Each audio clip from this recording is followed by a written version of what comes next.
Salut à tous, je fais cette vidéo pour vous expliquer comment on réussit une visite d'un bien immobilier. Je vais dire le maximum de choses qu'il faut vérifier lorsqu'on fait une visite. Bien sûr, je peux oublier des choses, donc si vous savez des choses que j'ai oubliées, n'hésitez pas à le mettre dans les commentaires.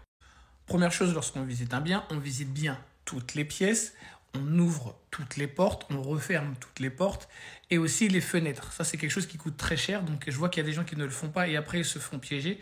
Vous devez ouvrir et fermer toutes les fenêtres, c'est très important.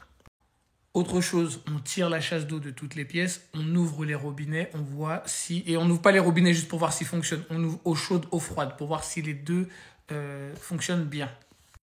N'hésitez pas aussi à tester les prises avec un chargeur, donc vous testez les prises pour voir avec votre téléphone si ça fonctionne bien.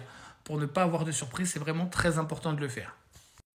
Si vous visitez un bien qui est en copropriété, c'est-à-dire dans un immeuble, alors là, il est très important de voir tous les paliers de l'immeuble. Donc, si c'est possible, montez avec l'ascenseur et descendez à pied. Mais il faut vraiment voir les parties communes de tout l'immeuble. C'est vraiment très important. Et je vois, il y a des gens qui achètent au deuxième, donc ils ne vont pas plus haut que le deuxième. Ça, c'est une grosse erreur. Parce que si vous voyez qu'à partir du troisième, je dis une bêtise, les parties communes sont ravagées, quand il faudra refaire les parties communes, vous allez devoir payer alors que vous n'étiez pas au courant parce que vous n'avez pas visité les autres paliers. Autre chose, visiter les caves. Et il y a des gens qui ne visitent pas les caves, ils se disent « Mais moi, j'achète pas de cave, Lionel, pourquoi je visiterai les caves ?» C'est très important de les visiter parce que si on vote des travaux de réfection des caves, quand bien même vous n'avez pas de cave, vous allez devoir payer dans la copropriété. Donc, allez voir l'état général des caves, même si vous n'en possédez pas. C'est très important. Et aussi, si les combles sont accessibles, si vous pouvez aller les voir, parce que ce n'est pas toujours le cas, mais s'ils sont accessibles, visitez aussi les combles, jetez un coup d'œil. Parce que si vous voyez qu'il manque quelques tuiles sur l'immeuble et qu'il commence à avoir un peu d'eau qui rentre par les tuiles, par la toiture, vous allez peut-être avoir des travaux à faire. Donc, si vous pouvez, ce n'est pas toujours le cas, mais visitez aussi les combles.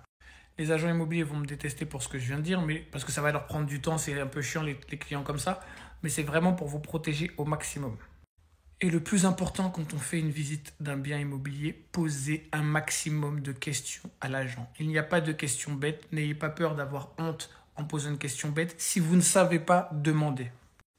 Donc n'oubliez pas, ce dimanche, je fais une masterclass 100% gratuite. Comme j'ai dit, ce dimanche, masterclass 100% gratuite pour vous aider à trouver des biens immobiliers et trouver des vraies pépites en dessous du prix du marché. Donc n'hésitez pas à cliquer sur le lien qui est dans ma bio. Si vous avez d'autres idées, n'hésitez pas à les mettre dans les commentaires et je répondrai si vous avez une bonne ou une mauvaise idée.